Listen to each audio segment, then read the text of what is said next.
Welcome to the Moms Being Moms podcast, where we swap our weekly mom moments, wins, and fails, then cover stories of moms being moms, the good, the bad, and the ugly. I'm Jessica. I'm Sam. I'm Whitney. And let's mom it out. So my mom win this week is I am officially done breastfeeding. Woohoo! It helps that we went on that cruise and I was gone. I'm sad for you, but so happy for you at the same time. Yeah. Oh, gosh. I mean, he was just for so long, I didn't have that strong feelings about it. But, like, he tried. And I was like, you can try, but I don't think there's anything. And he would just look at me like, what is going on? I'm like, they're broken. They're gone. Even today, thought he was funny, and he was sitting at me, and he was like, boobs. And I was like, nope, they're gone. He laughed, and he ran away. So he knows it's all gone. It's just so exciting, because now I can, like, I feel like my closet has so many things that I don't wear unless I'm breastfeeding, like button-up tops, like just things I don't wear. Mm-hmm. So I gotta, like, completely go through my clothes. And the other thing about not breastfeeding anymore is we went on the cruise, and I didn't gain that much weight from that, but since I stopped breastfeeding, that, like, extra 5 pounds that just hangs on came off too. So before I went on this last vacation, like 2 days before we left, I hit pre-second baby weight. So that was like my next milestone. Ooh, I'm sure I've gained it all back, plus some, because we were at Myrtle Beach and we eat like royalty down there every time. But yeah, it was exciting. It was like a double mom win. Yeah. Yeah. 50. I think it was 56 months of breastfeeding. It was my life. Wow, that's a long time. Some people very, very long. And you did not have a lot of time in between. Maybe the first two, but not the last three, right? Mm-mm. No, because my second, he held out there for a while. Mm-hmm. I think I was yeah. I don't think I was pregnant yet, but yeah, that was one reason why the third stop, I think, is because I got pregnant, and then I had the miscarriage, and then I was pregnant again, but it was just like that through everything. She was like, I give up, and I was like, me too. But yeah, good to be done. That's exciting. That's awesome. Yeah. My mom win which is an actual win. I'm like, I wouldn't consider myself a type A mom or a type B mom. I'm more of like, whatever that mom is in that moment. So the other day I literally just like woke up and I poured my coffee and then I sat down and then I saw like a video of something of like certain animals. Maybe it was like a giraffe video. And I was like, hey, I should take my kids to the zoo today. And then I packed up all the shit and we went to the zoo. You decided that day to do that? Literally that morning. Wow. Yeah, and I was just like, you know what? That's and I'll impressive. pack some lunches. And I've never done the drive-through one that's out in Reston. So I just looked up and I was like, sure, let's just do it. Let's just go. And then they opened at 9 or something, and I was like, come on, kids, like, get your shit, we're going. And the kids had a freaking blast. Not though. I said the two older ones. We have recently found out that we're terrified of goats, and we found that out the hard way because you could feed them. And one of these goats came up over the fence, and he was in the stroller, and I thought he was going to, like, sink into the stroller trying to get away from this goat. I felt so bad. And then he refused to get out of the stroller at the zoo, which kind of made it convenient. Yeah. I also felt so bad. So then anytime we went to go and really wanted to feed the cows and the goats, and so anytime one of us went up to go feed the goats, my youngest, it started sobbing. Anytime we were even near the animals, because he thought we were gonna die, apparently. Don't trust them. So, and the price of this zoo, I would not say it's probably worth it, just because they really didn't have, like, that many animals. Mm-hmm. Also, it was kind of, like, I thought it was kind of small. Yeah. So, you, like, can do, like, the inside, like, the walk-around part, and then you can do the like drive-through like safari, and you can drive around that safari as many times as you want. Oh, really? Yeah, they That's don't keep kinda track, cool. so you could just Yeah. do laps. Basically, we went around twice because the kids. So my middle child, my girl, she was very much wanting to just pet all the animals. I could see that. Until the llama came and stuck its whole head in the back of my Suburban. And then just like, ah! I was like, yeah, they're gonna, they expect to have food. Now, we did not feed those ones from my car, because I was like, I don't think you guys understand how aggressive that they will come into the car when you do that. So we just fed them inside, because I'm like, you guys can obviously get away from them, you know? Yeah. And I wore out, so he fell asleep before we were even driving in and around. So he was asleep during this whole time, or else he would have been losing Oh my it. gosh, I know, with the yeah. whole llama's head coming in the back of the Suburban. But That's funny. yeah, it was good, and yeah, I just did it. They had this big butterfly tent thingy too, and so like, please, can we go in there? And I was like, you know what? Whatever. I spent the $8 for us, well, per person. And then they got to walk around in there, and there were hundreds of butterflies. It was so pretty, and all the wildflowers that they had in there. So they loved it. They just stood there, and the butterflies were all over them. Oh, that's cool. Yeah, it was good. She also got to pet a turtle. She was excited about that. And they have those, like, what are those animals called? The cobras? Are they called cobras? Yeah. I know it's Thingies happy are, like, bears. giant, like, there we go. guinea pig thingies? Yeah. Yeah, they had those. You could also pet them. That's cool. But you'd have to pay $100 for that to, like, go in the encounter and, like, pet them and That's a feed little them. too much. Yeah, you could also go in with baby kangaroos. I was like, oh, I almost want to pay the money for that. Yeah. But I'm like, I think the kids would freak out. Yeah. I definitely know yourself. now. Yeah. Definitely know now. Absolutely not. Absolutely not. No, but yeah, you could have like gone in and had like a baby kangaroo experience, which was, I was like, man, that would have been so cool though. Yeah. But yeah. And it's sometimes hard with the prices at like places like that, but so I have to like talk myself down and be like, it's fine. It's helping animals. It's like a donation. I'm donating. I'm doing something good. Yeah, that's how I told myself with paying $20 for the food bucket. I'm like, $20 to feed these fuckers? Yeah. And then my oldest was like, can we get another one? I'm like, absolutely not. Absolutely not. You got some birthday money? Let's pull it out. Right. Because I was like, this zoo trip turned into $100 really quickly. Yeah. Between the tickets, the butterfly thing. At least, yeah. The food. I'm like, we did pack a lunch, obviously, so I'm like, we're not eating while we're out. We're just gonna... That's good. Yeah. Yeah. We went to Lurie's Zoo the other day, and similar experience. It wasn't a lot of money to get in there, but I did tell myself, like, please take my money. Like, she's 4 because they were so run down in there. I'm like, you guys need my money. Like, Yeah. I don't really For the consider this a donation. Yes. Their tiny cage. Yeah. I hate alligators. I still feel bad for them. Oh, yeah. Did you see? I saw the picture, yeah. I was like, wow, that is a small enclosure. And they've been there since the zoo opened. Oh my goodness. That's crazy. In the 50s, maybe? I don't know. Wow. Yeah, I did feel bad for them. Yeah. And the horny goats, I felt bad for everybody. It was a time. The time was sad. Okay, so I'm going to throw it back for my mom fail today because my oldest reminded me, and he said, you should talk about this on your podcast because he likes to bring it up every time. Something similar reminds me of it. When he was in preschool, you know, they have to take their little sheets for their beds and their pillows and their stuff, right? Mm-hmm. And laundry. So I watched this video online. And it's basically this woman under a fitted sheet, and it's like how fitted sheets act in the dryer, and it's her pulling in all the clothes around her and tucking under like a turtle with all the stuff. And I don't know if I showed it to my oldest or not, or how we got here, but he was like, remember that time when I went to preschool and they found your underwear in my sheet stuffed like a good solid thong too. They found it like oh my god. You know, static clung to the sheet up in a corner gosh. somewhere, and I was like, yes, I am very aware of that time. I do remember. To your Christian-based preschool, I remember. Thank you very much. That was good. Oh my gosh, I would have been mortified. I hope like would have been too.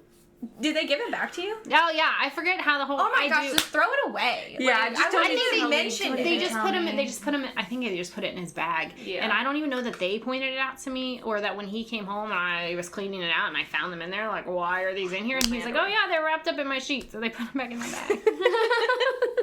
So that was. It's one of my ones I will never forget. Especially because he's my youngest, and he had to be like, I don't know, 3, 4 maybe. Yeah. At the time. So. That's so funny. And it's a memory that he remembers, so that's fun. Yes. Yeah. For you. Yes. It reminds me every time underwear is stuck to something. Remember? Oh, you know what? That's what it was. I was helping him clean his closet, and I found a pair of my underwear in there. I'm like, why? He's like, I don't know. They were stuck to something. I'm like, okay, well, could you return them to the owner? Like, when I say clean your room, this is kind of the stuff I'm talking about here. Things that do not belong. Oh my Good gosh. times.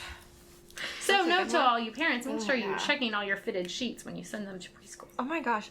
That's a solid Now I'm PSA. trying to think. It says because my middle is going to preschool now. Do I need to pack that for her? Do they do that at her preschool? Take naps, maybe? Yeah. Probably. I don't know. Probably. I should probably look into that. Yes. Probably. If you're missing the meet the Yeah, teacher. I know. It was That could also be another mom fail. I'm missing Oh, I'm gonna my say that. middle's meet the teacher. When you But to don't be send fair, we're going away for my oldest birthday trip. Yeah. So Oh yeah, that's You'll not a meet the fail. teacher every day for right. the foreseeable And we future, did so. like a tour when I went and like dropped off paperwork and stuff. They walked us around, so she got to see her classroom and like where everything is. Yeah. I still barely knew my middle's preschool teacher. For 1 or 2 years, she went with me over the mountain. Because we enrolled late, and there was never really an official introduction. So I just see her at the end of the day. Never once really talked to the woman. So. Well, That's didn't they, bad like, parenting. change one of them? Yes, in the and middle they of it? changed in the middle of the year, and so I never met the new one. Yeah, Yeah. it was a whole thing. I try not to feel guilty over that. Just sending her. There were no strangers. complaints. Hey. Oh, my battery's running. Yeah, I don't know what I'm going to do when I have 2 of my kids gone. 3 days out of the week. Celebrate. I will celebrate. Power wash my front deck is what I have planned when school starts. I probably should do that too. All right. Okay, let's get into this story. Let's see here. This week, I'm going to be talking to you about Zerelda. I love that name, Zerelda. Not for, like, my own children or even my grandchildren. Just, like, I'm like, how do you come up with that name? Anyways, her name's Zerelda James. So let's give this mom her moment. So Zerelda is the mother to 8. She's born to Otto and Ella Cole on January 29th, 1825 in Woodford County, Kentucky. I've been there for some drinks. She had one brother, younger than her by 1 year, and the family was, and her brother's name is Jesse Richard Cole. So, if you haven't put 2 and 2 together yet, Zerelda James is the mother to Jesse James. The family was considered respected and prosperous. When Zerelda was a child, however, her father broke his neck in a riding accident, leaving her mother with 2 young children. Her father was only 23 and she was 2. So her brother was only 1, very young. They were taken in by her paternal grandfather, who owned a saloon. Her mother did remarry later, a man named Robert. He was a farmer, but Zerelda did not get along with her new stepfather. I guess she, even at this young age, was pretty headstrong and a little defiant. So she went to live with some of her mother's relatives in Kentucky, where she attended a Catholic girls' school, where she did graduate and she got a diploma. She's actually considered very highly educated female for this time. Zerelda in childhood was described by a neighbor who watched her grow up as buoyant and beautiful, a tomboy girl not afraid of the devil himself, brimming with fun, a good dancer, and a daring horsewoman. Others mentioned her bobbing black curls, the withering glances her pretty blue eyes could give, her temper that could fry an egg. A little bit of a firecracker. So Zerelda marries Robert James December 28th, 1841, when she's 16 years old. And kind of also in common for the time, she actually chose him. He was a young ministerial student. He was tall, and he had to be because she's 6 feet tall, so she needed a tall guy. He's refined, handsome, bookish, and gentle, and from a wealthy family. A college friend of Robert's officiated as the best man, and the two moved to the vicinity of Centerville, later Kearney, Missouri. So Robert was a commercial hemp farmer as well as a minister, and Zerelda has 4 children with him: Alexander Franklin James, also known as Frank James, Robert James, who dies in infancy, Jesse James, and Susan James. Shortly after the birth of the daughter, Susan, Robert moves to California to preach to gold miners, where he contracts some sort of disease and dies, August 18th, 1850. His grave has never been officially identified, and no marker exists for him today. There is a much disputed story that in later years Jesse went looking for his father's grave, but was unsuccessful. So Zerelda is a widow. She gets married to Benjamin Sims, who's a wealthy neighbor farmer, and the marriage proved rather unhappy, primarily because this man greatly disliked Frank and Jesse James. He was very abusive and cruel. And the chief trouble was the fact that her 3 little children, Frank, Jesse, and Susie, Zerelda loved her children, but she always humored and indulged them. I think she spoiled her kids. They could do no wrong in her eyes. We know how that works. Yeah, yes. In this case, to extreme. So Benjamin demanded that the children get sent away, and Zerelda said absolutely not, and she leaves him. He's actually much older than her, and shortly after she leaves him, he is killed accidentally when his horse throws him. So she doesn't actually even have to get a divorce because he dies, which is rather convenient, but... So Zerelda gets married a 3rd time, Dr. Reuben Samuel, on September 25th, 1855. He's described as a quiet, passive man, standing in the shadow of his outspoken, forceful wife. But this marriage was a happier one than the previous, probably because she was in control. They go on to have 4 children as well: Sarah, John, Fanny, and Archie. There are many tales that are told of Frank's and Jesse's youthful cruelty and Zerelda's doting acceptance of it. But we can't really confirm it. It's just these tales that Zerelda just always accepted her sons no matter what they did. Zerelda also was a very proud Southerner, and it's something that she instilled in her family. She was very adamant that slavery was great and states' rights, and she was a big proponent of states' rights. She apparently went out of her way to be contentious in a time and place so troubled that most people kept their sentiments private.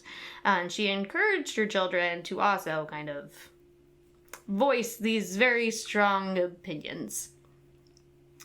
And this is during the time where the Civil War is coming up, and they lived in a border state, so the issue of slavery was a very hot topic.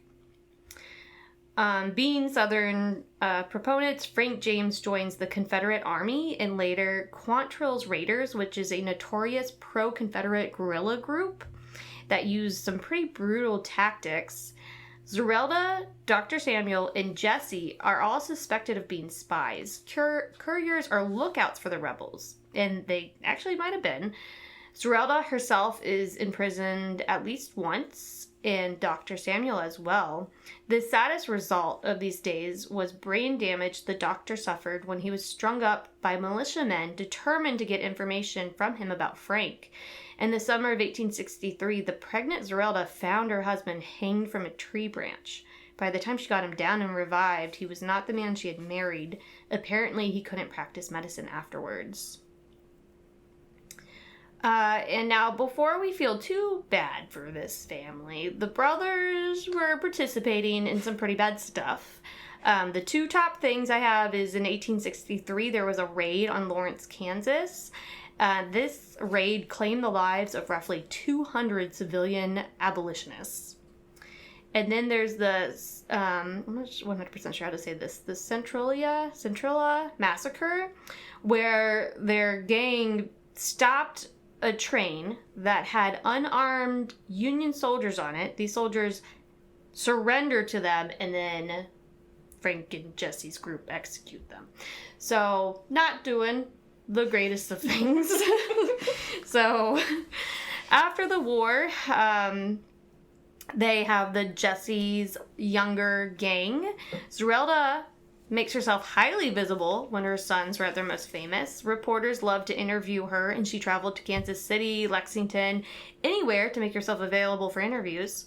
She offered alibis for her sons, defending them as victims of war and government abuse. She declared them to be good, church-loving boys who did not drink, smoke, or even curse. She insisted they killed few, except in self-defense, and had not committed nearly as many robberies as they got credit for. Zerelda always said the banks and railroads they preyed on deserved it for taking advantage of poor, hardworking people. Actually, a lot of listeners agreed with her and admired her customary closing. I am proud of all my children. I am proud to be the mother of Frank and Jesse James. What is that called? Not encouragement or entitlement, but just like, you're fine, you're good boys. Don't listen to the news. Keep doing what you're doing. And this is what they were doing. They robbed roughly 12 banks, notoriously targeting rural facilities, so like small towns. In one early incident, a bystander was killed. In another, Jesse mistakenly shot the cashier, believing it was the man who had killed his former guerrilla leader. They robbed 7 trains. They intentionally derailed a Rock Island line by pulling up the tracks, which killed the engineer. They robbed a Chicago, Rock Island, and Pacific train, killing the conductor and a passenger during the chaos. So good church-loving boys. She's an enabler. Enabler, yes. Yeah, she's enabling them, yes. Yeah. So in all of this, Zerelda's home remained a target for sudden searches by officials. And this kind of comes to a head when the Pinkerton Agency's founder and leader, Alan Pinkerton, wanted to capture the James brothers super bad. So on the night of January 25th, 1875, he stages a raid on the Zerelda's homestead.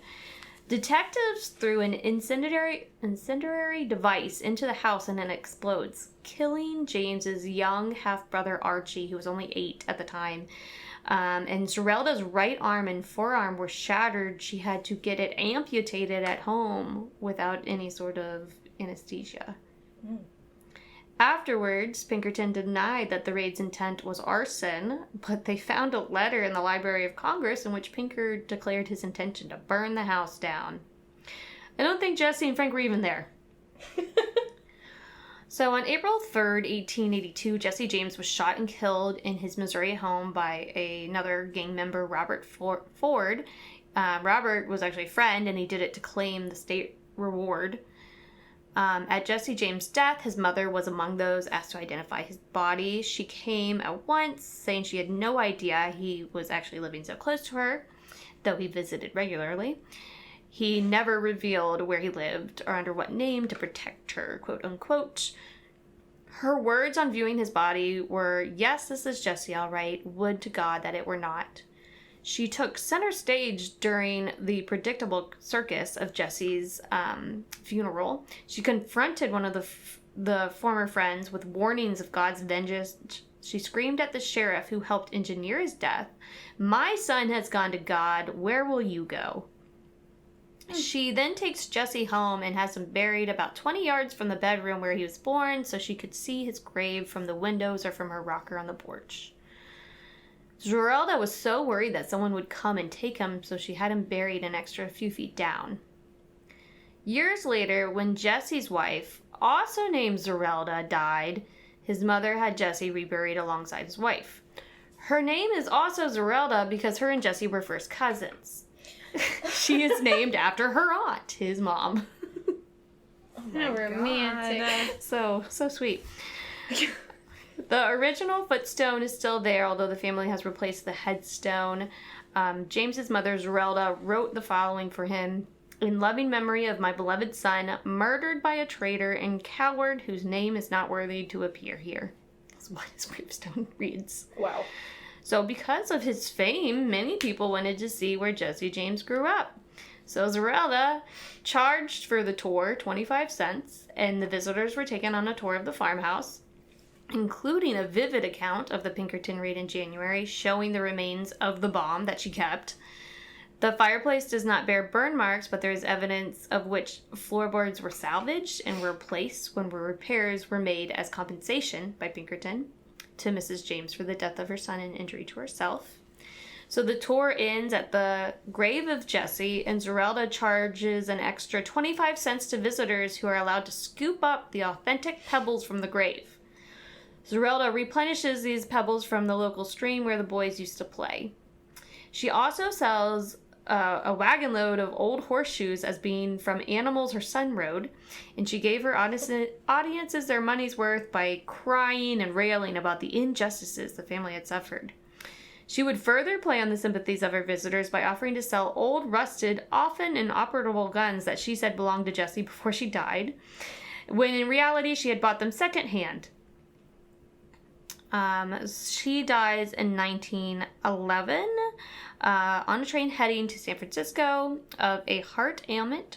She was 86 years old and was buried next to Dr. Reuben Samuel, her third husband, and sons Jesse and Archie in Clay County, Missouri. Her stone simply reads, Mother.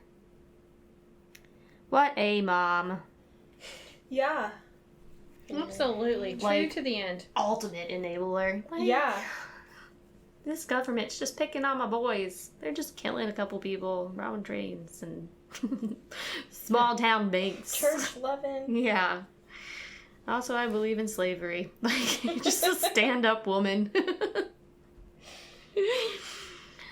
All right, so that's our story. That's when you look at like lists of bad moms, she's like top 5 on there usually. Yeah. She's not known for being a great mom, and how she exploits her son's death. Super great. Charge money. Yeah. Gotta do what you gotta do, I guess. Everyone's dead. Yeah. So that's our episode. You can find us on Instagram at Moms Being Moms Podcast, where we'll have pictures of Zerelda. We have momsbeingmomspodcast@gmail.com. Email us your story suggestions and your mom wins and fails.